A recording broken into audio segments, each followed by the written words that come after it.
Hello, and welcome to today's webinar, Gifting Complex Assets, Making the Most of Donor-Advised Funds, featuring Kyle Christofferson, Ren's Senior Vice President of Client Growth. My name is Aaron Moncrief, and I'm the Senior Marketing Manager here at Ren, and I'll be helping Kyle with this webinar.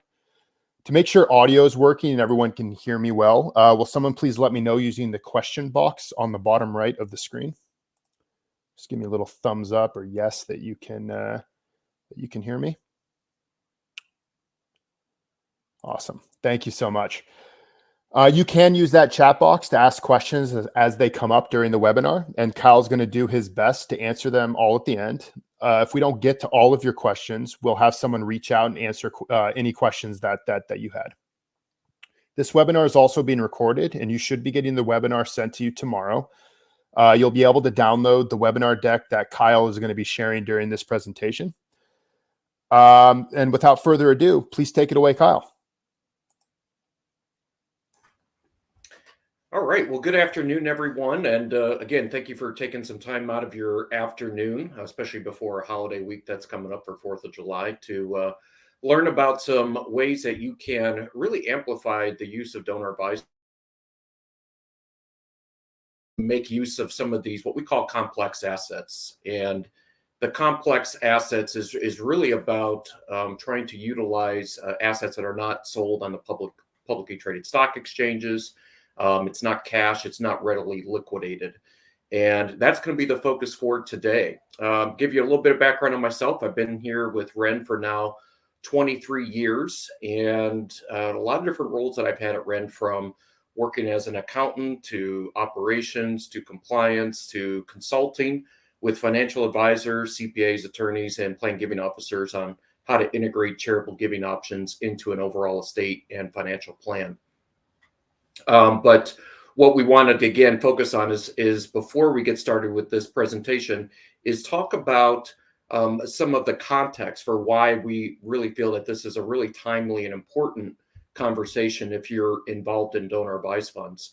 And starting back in 2021, this was a major year for really all donor advised fund programs who work with complex assets.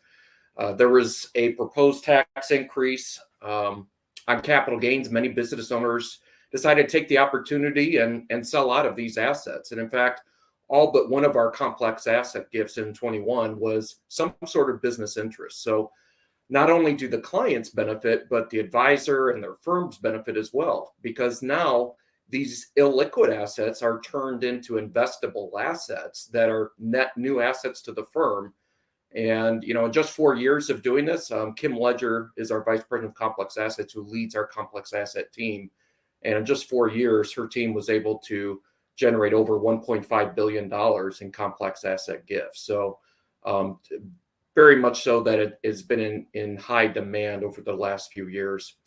We've worked on numerous, IPOs, mergers, lots of private equity, hedge funds, and of course, your operating businesses. And most of these gifts are given prior to selling or going public. But once they are sold, there's cash to invest, and then you're able to fund the donor advised fund, and the client's able to make those grants to the charity. So today we're going to discuss, the types of complex assets and some of the considerations for these, as well as a high level look at what the process of contributing complex assets is. But we're going to focus our efforts on business interest gifts and including alternatives. And the reason for that is it represents, a vast majority of the interest we receive for complex assets. So we want to focus our efforts there. Before we get started with complex gifts, we are talking about using this to amplify donor advised funds. So just wanted to make sure everyone that's on the webinar today has just a high level basic understanding of donor advised funds, and apologize for those of you that are donor advised fund experts, as this is going to be kind of more of a 101 review for you on how the works. But really what it is a donor advised fund is always going to be maintained by a sponsoring public charity. So when you make a contribution to a donor advised fund, you're actually making a gift to the public charity that sponsors that program. So if you were to gift, say, $20,000 to open up a donor advised fund, you get a $20,000 charitable deduction. and it's considered a public charity deduction. So not a private charity, it's a public charity deduction. So exactly the same result as if you gave a gift outright to a local humane society or your university or your faith-based organization. But it really operates like your very own private family foundation, but without the headache and expense. So although you're making a completed gift, you're getting a full 100% charitable deduction. Now you can recommend how those funds are going to be dispersed over time to other qualified public charities. And there's no limit on the type of qualified public charity, whether it's involved in environmental causes or education or community events. As long as it's a public charity, that's all that we have to be concerned about. The good thing about this is it also allows you as the financial advisor to be able to invest those assets through your normal channels. And with the Commonwealth Charitable Gift Fund, you're able to set up an investment account directly with the Renaissance Charitable Foundation, or RCF, and any publicly traded security is an allowable investment. So you've got a lot of freedom, a lot of flexibility to make sure you're investing in the best way, diversified portfolio for that donor advised fund to amplify gifts out into the future. Now, when your client is reaching the end of their life, they can have their children or their heirs take over as the grant advisor. So this is really something that can be carried on from generation to generation to make sure that you're instilling a philanthropic legacy for your family. How does the donor advised fund work? We talked about this briefly, but once you make a contribution to the donor advised fund, you in turn are going to get a gift receipt letter. And that gift receipt letter is going to validate that if you gave $20,000, it just confirms, thank you for your $20,000 gift. Simply exactly like you would normally see when you make any other qualified or donation to a public charity. The assets that are gifted to the donor advised fund, whether it's cash, it can be invested directly. If it's appreciated securities or an appreciated asset, that asset is going to be liquidated. The donor avoids the capital gains tax because they have gifted that asset in kind to a qualified public charity that's tax exempt. So that qualified public charity that's a sponsoring organization for the donor advised fund is going to liquidate those assets and invest 100% of the proceeds back into the donor advised fund so that you can make sure that it's invested in that portfolio. And then going forward, you're able to make grants out to the qualified public charities whenever the client wants, as long as it's for at least $250 for each grant. But there's no minimum to the number of grants that you make each year. There's no maximum to the number of grants that you make in a given year. Now, here's some different opportunities for how donors have used donor advised funds. The first one and the most, one that comes up a lot, the reason why donors are using the donor advised funds most often is because they're trying to create this philanthropic legacy. And we've looked at survey after survey that shows that, clients are very charitably motivated. And in fact, it's the most recent survey is 8 out of 10 of investment clients do have some sort of charitable goals, or charitable giving is important to them. So something to think about as you're engaging with your clients is having that philanthropic conversation, discussing with them, are you charitably motivated? What are the types of charities that you support and why? That helps you get a better understanding of what is motivating your clients, what their passion is, and you can begin to incorporate some strategies such as a donor advised fund and what we're going to talk about today with complex assets to helping your client accomplish their charitable giving goals, in addition to their financial planning goals, their retirement goals, college funding goals, all those other life goals that they might have, to create a truly holistic, comprehensive wealth management strategy to be able to accomplish all of their goals. Some of our clients want to create a donor advised fund because they want to make sure that the charities that they want to support today, they want to make sure that those charities are going to receive some funds after they pass away. So, for example, if they wanted to give a set amount every year to a specific charity, they can do that through a donor advised fund that can support that charity even after they've passed away. Maybe there's specific causes, or, for example, a scholarship fund. We've had some donors that had loved ones pass away and they wanted to create a memorial fund in honor of that individual. And one of the ways they did that was to set up a scholarship fund at the university that that loved one graduated from. And then the donor advised fund would make grants every year to that university to fund that scholarship fund. So it's a great way to create that legacy for that loved one that passed away. It's a great alternative to private family foundations. So if your client is thinking about creating a family foundation, or maybe they already have a family foundation, what happens a lot of times is we see donors that create a private family foundation for their children to take over after they've passed away. And it's a lot of work to keep a private foundation running. It's a lot of compliance efforts. You've got to have board meeting minutes. You've got to do all the due diligence on your own. So unless you really want to be actively involved in running a private family foundation, not just making the grants, but actively involved in running an organization, because it is a private charity, the donor advised fund is a better and more streamlined way to do that. But with that, if you do have a private family foundation, you can always grant out 100% of the proceeds to a donor advised fund and just simplify the family giving that way. Could be a lead interest in a charitable lead trust, remainder interest in a charitable remainder trust. It's also a great way to do a bunching strategy. If your client's having trouble getting their charitable deductions over the standard deduction threshold and they give to charity every year, you could take 5 years worth of those annual gifts, front load it to the current year, get a larger charitable deduction to get them above and beyond that standard deduction so that they can at least benefit from the charitable deduction, itemized deductions that they can claim. And then every year they can take grants from the donor advised fund and support that charity like they normally would have. And last but not least, it's just a real simple way to streamline charitable giving. So if you give to 10 to 15 different charities, if you want to simplify it, you can give to the donor advised fund and use the donor advised fund to support all those different charities. So you'd have one gift receipt letter, a simple online platform that you can access through your smartphone or tablet to be able to make those grants to the charitable organizations. So now let's dig into the opportunity for complex assets. And the reason why we talk about this a lot and why it's so important is because when advisors, when clients are thinking about donor advised funds, the first thing that they think about is, okay, it's going to be a cash contribution, or maybe I can get really creative and I can transfer in kind some highly appreciated publicly traded securities, such as maybe it's IBM stock or UPS stock.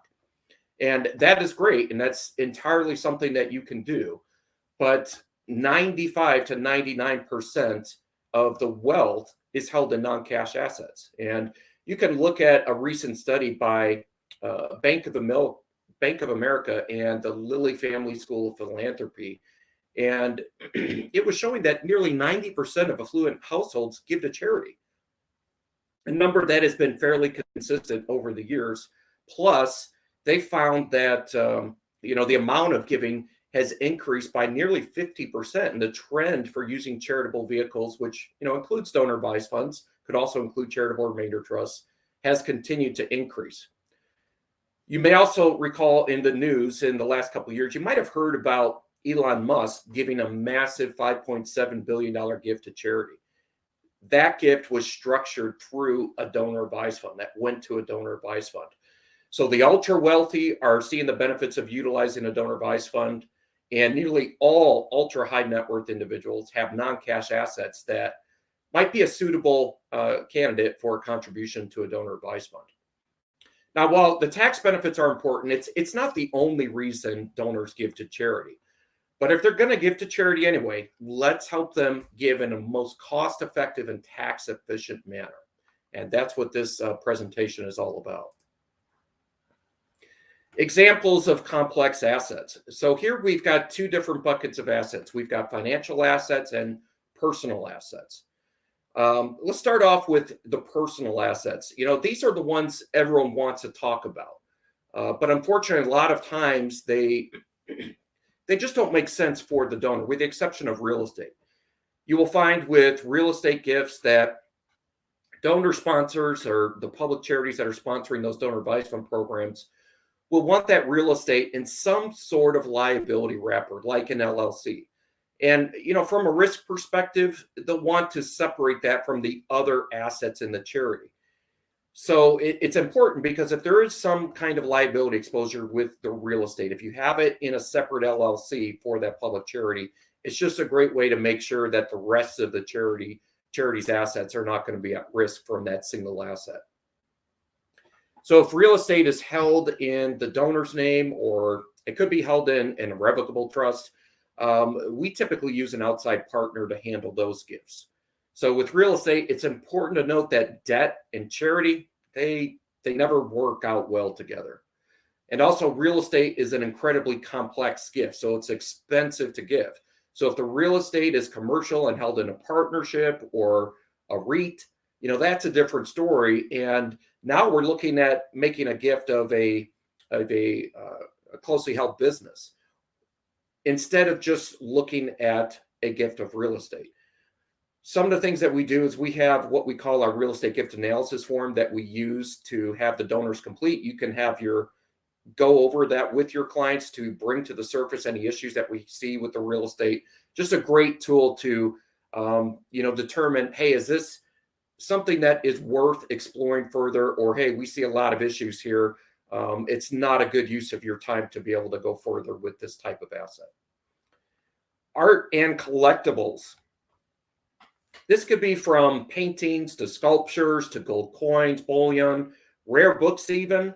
The charitable deduction is going to be based on the lesser of cost basis or fair market value. And this is what I was talking about, where it may not make sense for these personal assets. But, each case is going to be fact specific. So it's important to at least bring it up with your clients, and you can give us a call and we can help determine what the options are. Depending on the client's goals, it may be perfectly suitable to move forward with.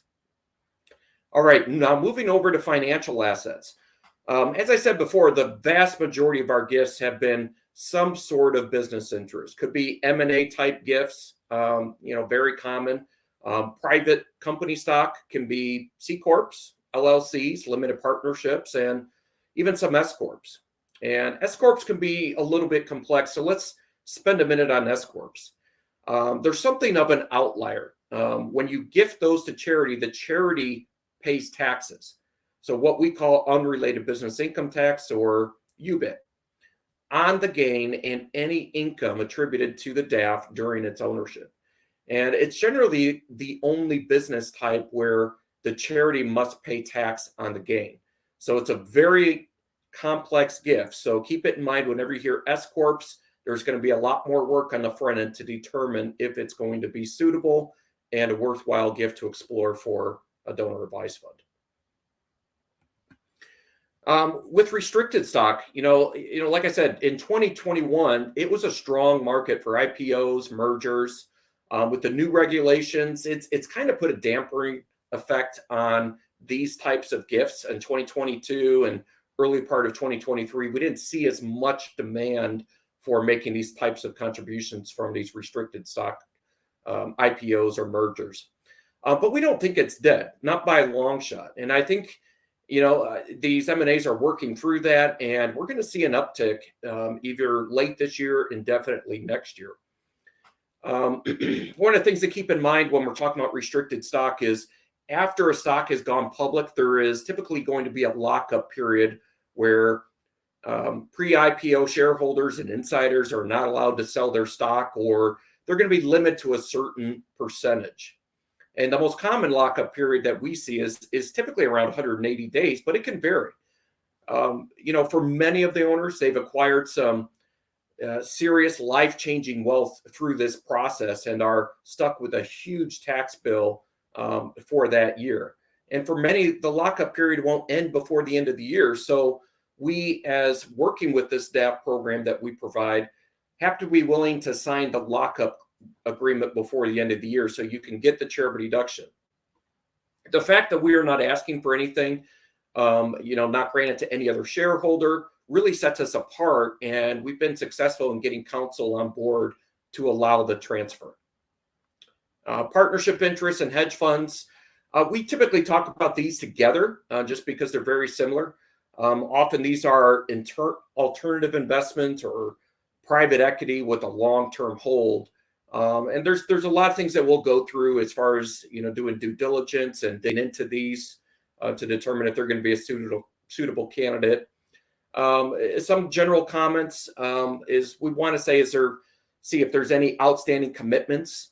It doesn't mean that they have to give up their entire holding when they're looking to make a contribution of these partnership interests or these hedge funds. They can give a portion of it or some smaller percentage of it. But it does usually require the general partner to approve a gift to a public charity, a charitable organization. Now, with private equity, you're not going to be able to carve out specific companies. The good news on if there is carried interest, yes, it definitely can be donated. We typically are not going to want to have general partner shares, and it's really because of the unlimited liability that goes along with accepting those general partner shares.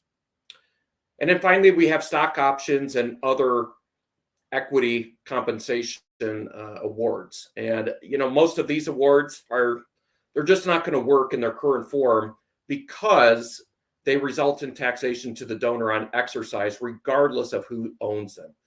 But once they've been vested and held for more than a year, the shares acquired upon the vesting are ideal assets to gift. So donation options. Donations of each option are usually done at the later stages of the fund, typically when the fund has completed the investment stage and will soon begin realizing distributing gains on long-term held portfolio companies. For portfolio company stock, some P&E firm structures allow for in-kind distributions to limited partnerships or the portfolio company stock prior to the potential liquidity event. So you do have some flexibility there, but it's typically going to be at the later stages of a company's growth cycle when the valuations have grown and liquidity options are becoming more apparent. But timing is very important. So we want to make sure the donors will want to donate later when valuations are high, and the donation must be made prior to any binding commitment to sell the portfolio investment.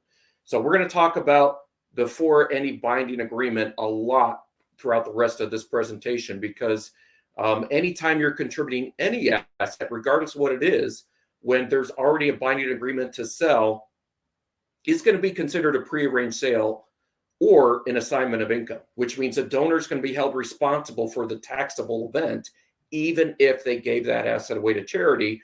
And unfortunately, they can't use the proceeds that were given to charity to pay for that taxable event that they are now personally responsible for. All right, limited partnership interest.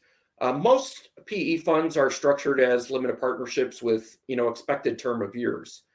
They may not have liquidity for many years, and so again, usually this is donated in the funds later in the fund's life cycle to maximize the valuation.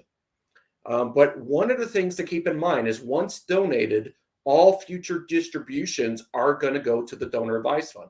So the donor really needs to be completely aware, understanding that once they've given this away, they are not going to have access to those future distributions. All right, SPVs, or special purpose or co-investment vehicles. Some PE firms create these SPVs as a way to increase exposure to desirable portfolio companies. Fund managers also create SPVs for a predefined purpose of holding a single investment for a finite period of time. And maybe they have their own operating and ownership structures and are financially independent entities with their own balance sheets. But usually these are formed as LLCs or LPs, great for protecting assets and separating liabilities from a parent or a subsidiary company. Some other good things to think about is, it's a great way to raise additional capital without increasing debt, transferring assets, and holding each real estate investment in a separate SPV. It just makes it a little bit more efficient.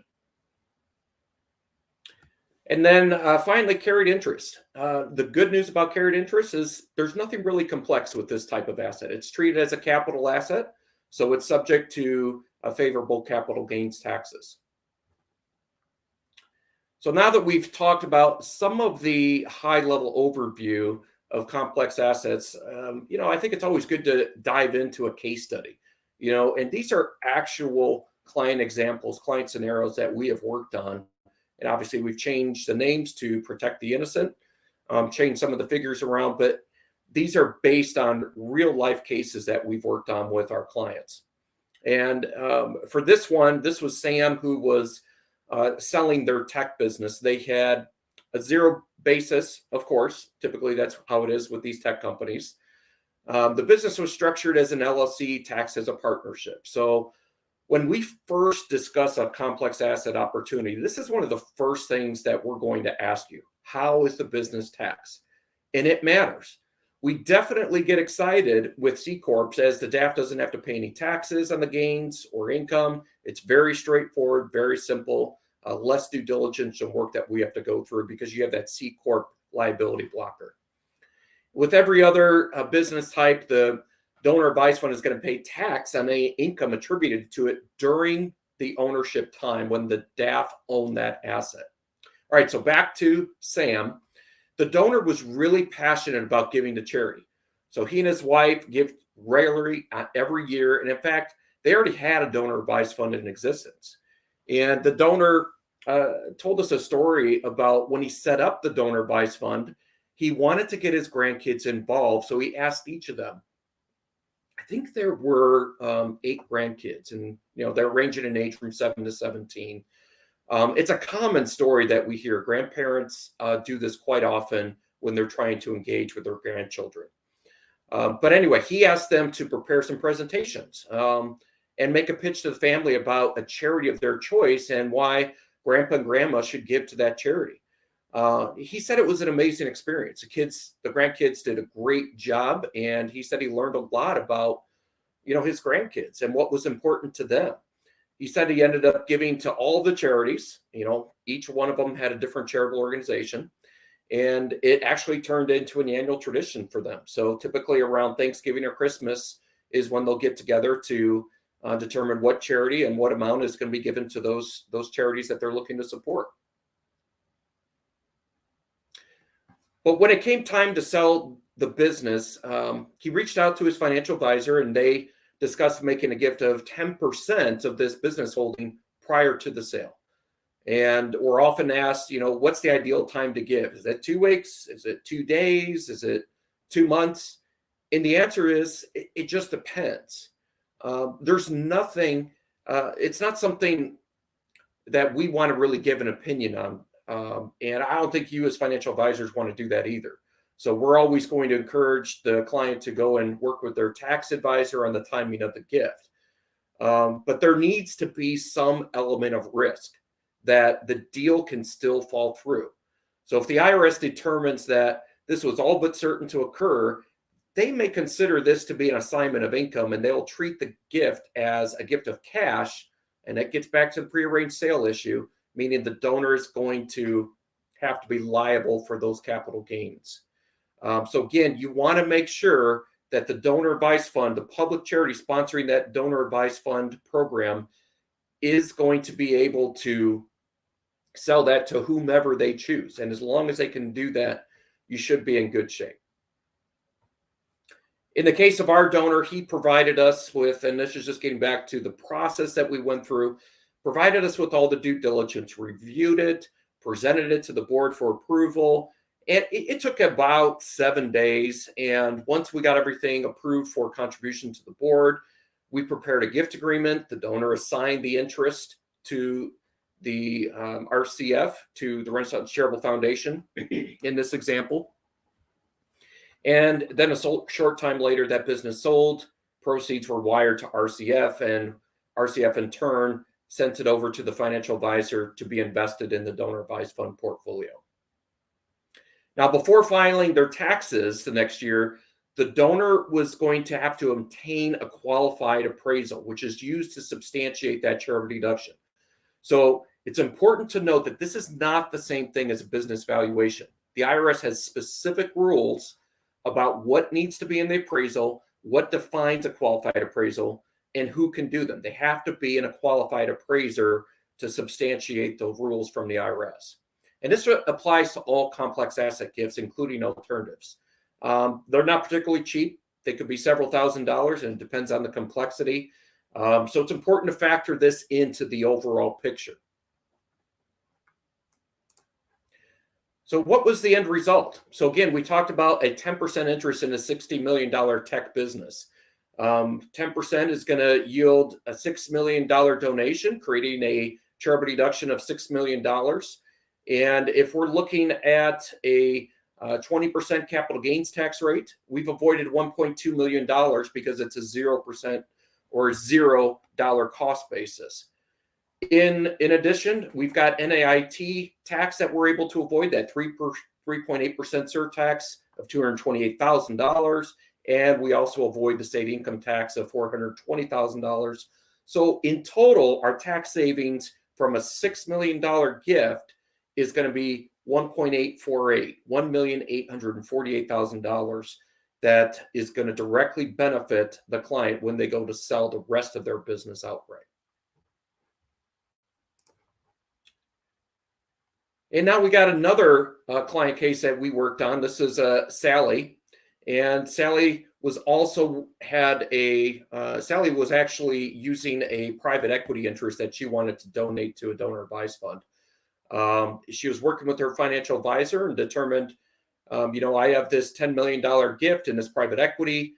I have an original investment of $1.5 million, and she was looking to contribute all of it to the donor advised fund, to RCF. So again, same process. We had a due diligence documentation that we had Sally complete. We presented to the board for approval. It took about 7 to 10 days. It was at the end of the year, so it was a little bit more pressure to get it done on time. Prepared the gift agreement again, and we assigned the interest over to RCF. The business interest, the private equity interest was sold, proceeds wired to RCF, and it was invested. Now, again, same rules. Before filing taxes next year, Sally was going to have to get a qualified appraisal to substantiate that charitable deduction. But here we can look at what were the benefits of that private equity interest contribution. So you can see if she were to liquidate the assets and then donate the proceeds, the capital gains tax would have been $2,023,000. Again, a $10 million gift with a $1.5 million cost basis. And that's roughly a 23.8% total capital gains tax rate. So then out of the proceeds, Sally would be able to contribute $7,977,000 and produce tax savings of $928,400. Now, this is if Sally were to just contribute it outright, but because she donated it in kind directly to RCF, she was able to avoid all the capital gains tax, get a charitable deduction of $10 million, and get an additional $2,023,000 to charity, and then increase her tax savings up to $3.7 million, additional tax savings of $2.7 million, just by giving that private equity interest directly to charity. Okay, so now we're going to jump over to real estate donations. Real estate donations, right behind closely held business interests, are also very popular. What you'd want to keep in mind is whenever you're considering contributing real estate to charity, you want to make sure that the charity can sell that property in a timely manner, meaning that it's going to be a marketable property. It's relatively easy to liquidate. In addition, it makes sense to donate real estate where you've held that property for longer than 12 months. You want to make sure that this is considered a long-term capital gain asset. You want to make sure that this asset does not have any mortgage, any debt associated, or any liabilities associated with that property. If there is debt on the property, you may be subject to, the IRS bargain sale rules, which can generate some capital gains tax. It can lower the value of your charitable deduction because you've been relieved of a liability because now it's been gifted over to a charitable organization, a separate organization. And in addition, the debt may be taxable to the charity when the property is sold.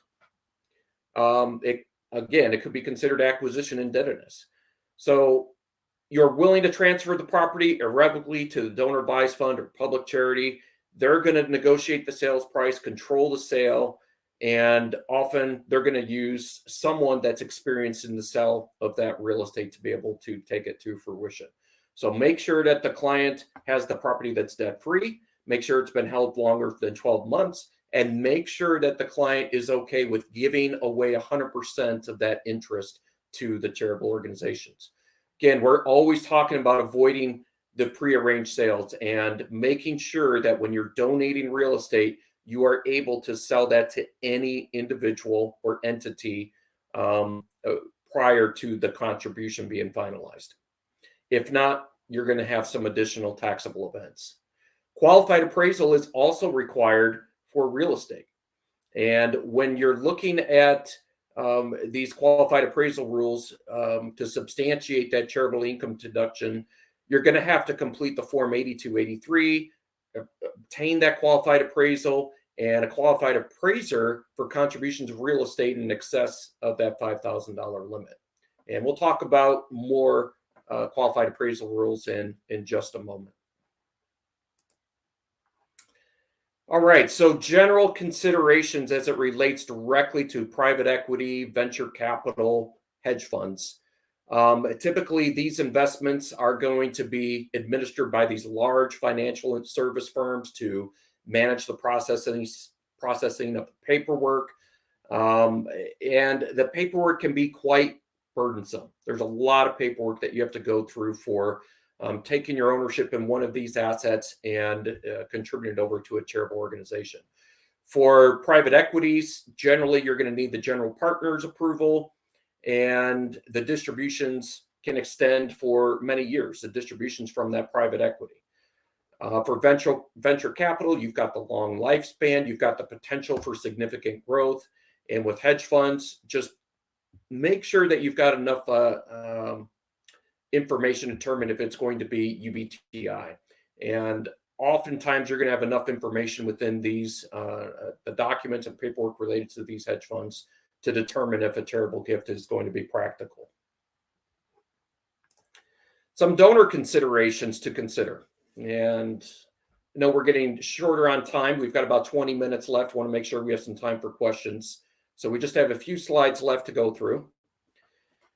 Transferability. The donor needs to seek approval from the private equity fund general partners for transfer. We talked about this. Some of these general partners have established charitable giving programs that enable investors to donate their ownership. So it can be a straightforward process, could be a streamlined process. But the key thing is that the charitable organization that you're donating to, the recipient charity, needs to have the infrastructure to properly manage complex illiquid financial assets. And they must meet that criteria of an accredited investor or qualified purchaser as defined under the SEC rules. Tax implications, deductibility. The donors do need to consult with their tax advisor and confirm the most tax advantage interest to donate. Even if they're just talking to you as a financial planner, make sure they've got whoever their tax advisor is to sign off on the plan and the strategy to make sure that everyone's aligned. Partnership interest should be fully vested to preclude any characterization of incomplete transfer. And if the fund carried debt, the donor may be liable for taxes if the contribution is treated as a bargain sale. So that gets back to that conversation we've been having a few times during this presentation. And of course, if they're donating that private stock, you must be done prior to entering into a legal binding agreement. Timing, fully vested and held for more than 1 year. Again, making sure that we've got that long-term status. Understand the implications of the donor, particularly if it's made earlier in the fund life cycle. So making sure that we're okay with the valuation and the future income that could be at stake with that investment. Ensure there's enough time for the recipient charity to conduct the necessary due diligence and asset transfer. And this is really important when we're getting closer to the end of the year. If you have this type of asset and you determine on 12/15 that you want to make a gift to charity, it may not be possible for that charitable organization to gather the necessary information that they need, to go through the board approval process to accept it, do the agreement, and facilitate the transfer. So the sooner we can start moving on that process, the better it will be. Contingent liabilities, this could be capital calls, UBTI, some other liabilities that you want to keep front and center and be aware of. Some donor advised fund sponsors, these public charities, won't accept donations unless the asset is fully funded. Appraisal requirements, we talked about this briefly, but if the appraisal is going to be between, or the value of that gift is going to be between $5,000 and $500,000, you have to have that qualified appraisal completed by a qualified appraiser. There's specific requirements for an individual to qualify as an appraiser. And an appraisal summary must be completed, Section B of Form 8283, with the appraiser declaration. But if it's $500,000 or more, you have to attach that appraisal to the tax return. Okay, so $5,000 to $500,000, actually $5,000 on up, regardless of the value, the appraisal summary must be completed, Section B of Form 8283, with the appraiser declaration. But only if it's in excess of $500,000 do you have to attach the actual appraisal. Some of the common errors that we've seen when it comes to the substantiation requirements for a qualified appraisal is that the individual that was completing the appraisal is not qualified. Unfortunately, it does happen. So you have to ask them, are you a qualified appraiser? They could have been using an incorrect appraisal method on that appraisal. It's not conducted within the allowable time frame. So you have to be able to conduct that appraisal within a certain period of time of when you're completed that gift and prior to filing the tax return. So there is a time frame window that you have to be aware of. Perhaps there was an appraisal summary that was incomplete, or maybe it's missing the appraiser's signature. These are all things that could cause some errors related to the substantiation for that appraisal. Charity considerations, timing. For the charity, they're going to want to make sure that they're realizing the full value of that investment. So the charity normally is going to hold that private equity investment until the scheduled termination date or upon a liquidity event, just to get the most value from that private equity investment. Again, as long as they have got the expertise to be able to manage that type of investment. And so it's important for the charity to understand where the fund is within its life cycle so they can have clear expectations. Additional considerations is the potential for capital gains or other financial capital calls, and other financial obligations that could be related to that investment. And the charity needs to be comfortable covering those costs. So there is a lot of due diligence that goes into a charitable organization understanding this type of gift and determining if they're okay with moving forward. Another strategy to address whether there's capital calls or other financial obligations that may come up is they could have an agreement with that donor directly that says, hey, if one of these things happens, you agree to make a cash contribution to cover these obligations for the charitable organization. That's a way to reduce the charity's liability exposure for those obligations. Unrelated business taxable income could be another issue. And we've talked about that many times. Excess business holdings. There are excess business holding concerns that you have to be aware of if you are the charitable organization. These are things that as a financial advisor, you may not need to be aware of, but it's something that to be aware of from the charity standpoint of whether or not they can accept those assets.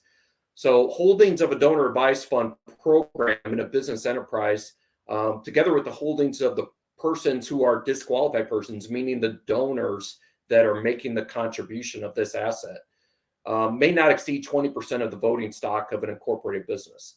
It could also be no more than 20% of the profits interest of a partnership or joint venture. It could also be any interest in a sole proprietorship. But generally, businesses that derive at least 95% of their income from passive sources, whether it be from dividends, interest, rent, royalties, capital gains, that's generally excluded. However, ownership and underlying portfolio companies could trigger excess business holdings. Disposition plan, important for the charity to understand whether there's a potential for a future exit strategy. And then some donor advised fund programs are going to have holding limits for how long they're going to hold on to those donations before they want it to be liquidated. Valuation, the charity is going to need to value that asset on their own for their own reporting purposes, including on their own 990. And they may also just request a copy of that qualified appraisal that the donor already had requested to facilitate that evaluation process. All right, the gift review process.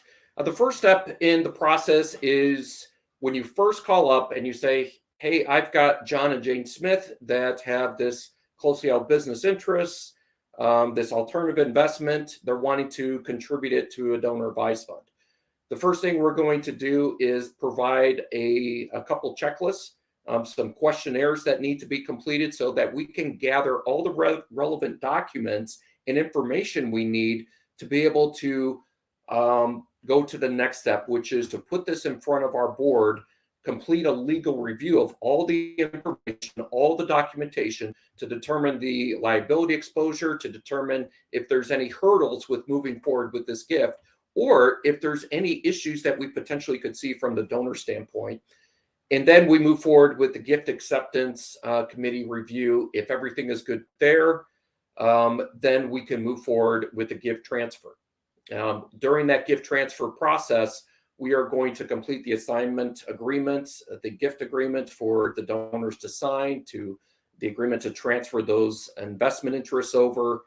And that is going to be the first step in the process. Does every gift go to fruition? Absolutely not. Because of the complexity of these types of gifts, because of the nuances associated with each unique gifting scenario, many times it may not be a good candidate for whatever reason. But that's why we have the legal review process, the gift acceptance committee review process, to identify those issues and make sure that we're bringing those things to the surface before it goes too far.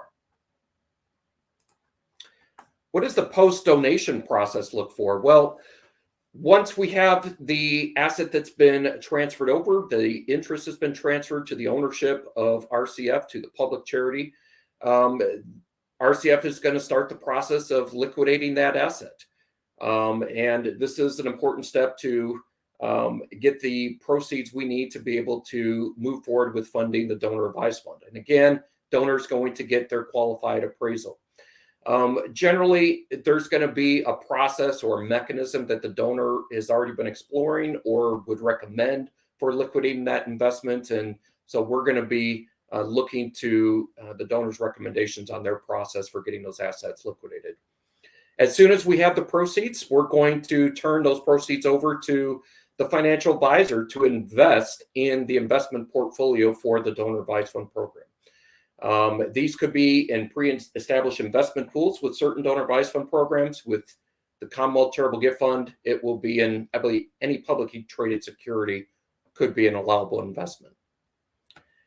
And then finally, the fun part, the donor finally gets to start the process of supporting those charities that they wanted to support, starting their philanthropic legacy, making an impact on the community that they live in. And again, the donor can make grants to any qualified public charity whenever they would like, as long as it's for at least $250 every time. And the only requirement is that it's a public charity. Private charities are not permissible. And we have a due diligence review process that we go through for every grant to make sure it's going to a public charitable organization. So what are the benefits of using the Renaissance Charitable Foundation to facilitate complex asset gifts? Well, first of all, we pride ourselves on being responsive. We want to make sure that the customer service experience that you're receiving is top-notch, with people that have the expertise on these types of scenarios, being able to respond quickly, getting the information you need to be able to ask your clients to be able to facilitate the review process, and holding your hand through the steps needed to go through it. There's no upfront due diligence fee. And what's unique is, we talked about this earlier, is some charities have restrictions on how long they're going to hold these illiquid assets. And sometimes it's no longer than 12 months. With RCF, we do have the ability for certain types of these investments to be able to hold them for longer than 1 year.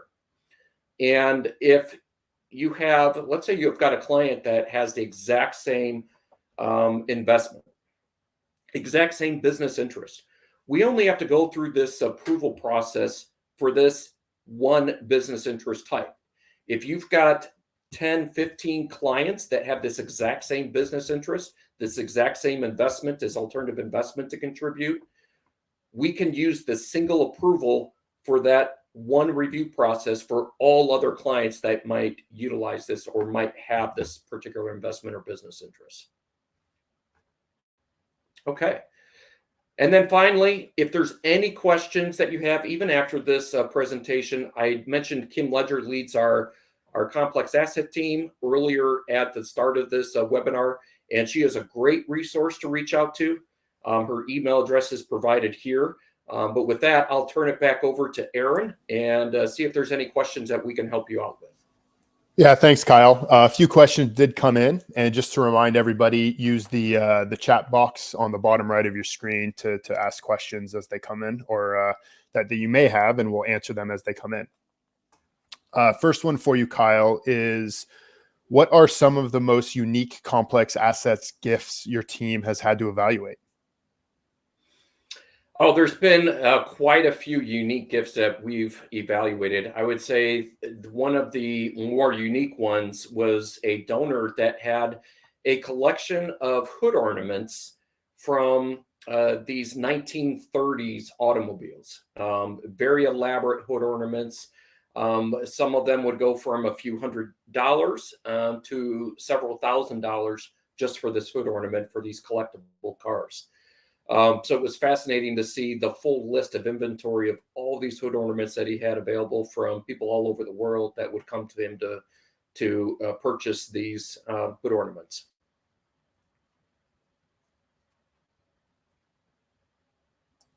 All right. Another one that we have is, where do you see the trends headed as they relate to complex assets? Are you seeing an increase in specific donation types? I know you mentioned in 2021 there was a lot of business, but what are you seeing now? Yeah, 2021, there was a lot of demand for complex assets, in particular related to business interest. And we talked about this earlier at the beginning of the webinar, and we did see that demand drop off a little bit due to some new regulations and so on in 22. But, I think we're starting to see some interest in that peak up a little bit more. I think the dust is starting to settle from that. So a lot of the trends that we'd be looking at is an uptick in demand for making these business interest contributions, but for complex assets in general. The reason why it's not in more demand than it is today is just there's not enough financial advisors, not enough clients that are aware that this isn't even an option. There's a lot of public charities out there that you'll speak to that do not have the ability, the expertise in-house to accept these types of gifts, and sometimes they just won't accept them. But when dealing with a large public charity that's sponsoring these donor advice fund programs, you are going to find that they do have that ability to accept these gifts, that expertise, that knowledge, and can lead your client through the steps in order to make that possible. And it's about getting the awareness out. It's about getting the education out. And we see that increasing more and more as we go throughout this year. And so as we're looking to next year, we're expecting a significant increase in the demand for these types of gifts. And in fact, we're already ramping up our resources internally to make sure that we have enough resource to be able to service this demand in the future. Is cryptocurrency considered a complex asset, and can it be donated? Yes, cryptocurrency can be donated to a charitable organization. It is fairly straightforward to donate cryptocurrencies to a donor advice fund program, to any charity in general. There's third-party companies that specialize in accepting cryptocurrency and can liquidate that on behalf of the donor and provide the proceeds to fund the donor advice fund. But obviously, back in 21, there was a lot of demand for cryptocurrency. In 2022, the floor fell out from underneath it. And there's still some demand from those investors with cryptocurrency, some of them that purchased it 10, 15 years ago. They're still making those donations, but the demand has definitely fallen off a bit. As cryptocurrency rebounds, if it does grow again in the future, we expect an uptick there.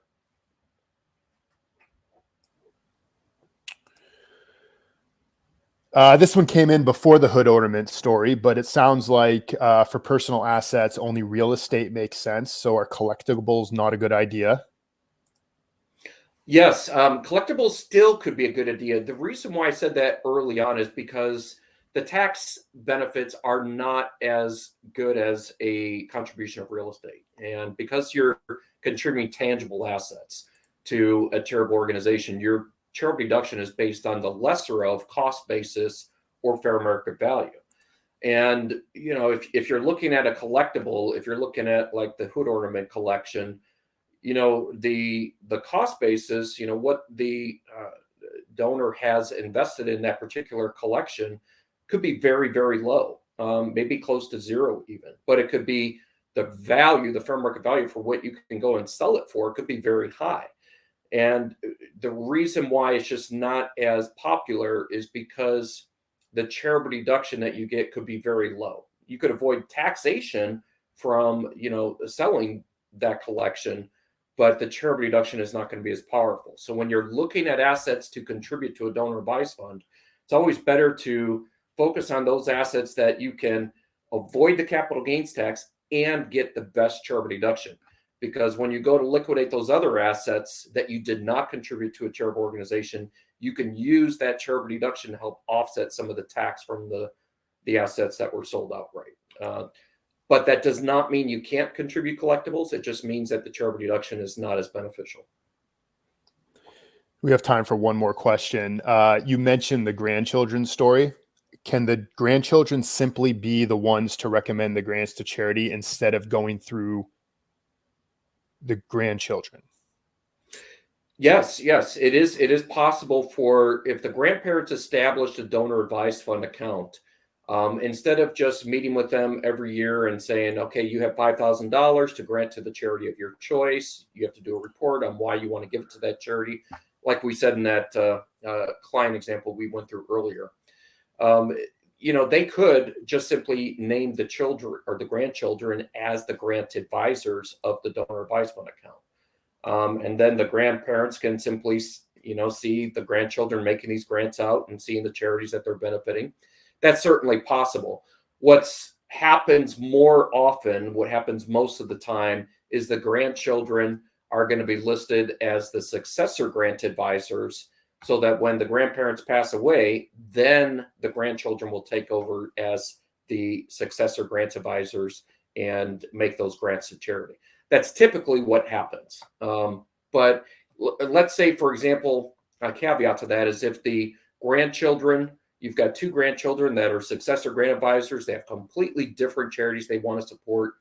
You know, the grandparents could state that, you know, when we pass away and the grandchildren take over as the grant advisors, we want it split into separate donor advised fund accounts so they each have their own separate portion to make grants from. So there's a lot of flexibility. It's just all getting down to what makes the most sense for accomplishing their goals. Thanks. And that's really, this is all really good stuff, Kyle. Thanks everybody for joining today's webinar, and a big thank you to Kyle for presenting. Like I said earlier, the webinar is recorded and you should receive a recording in your email in the next day or two. And you should be able to download the presentation from that. If you have any issues, you can reach out to us at consulting@reninc.com and we'll send you the recording and the slide deck. Have a wonderful rest of your week, everybody. Thank you.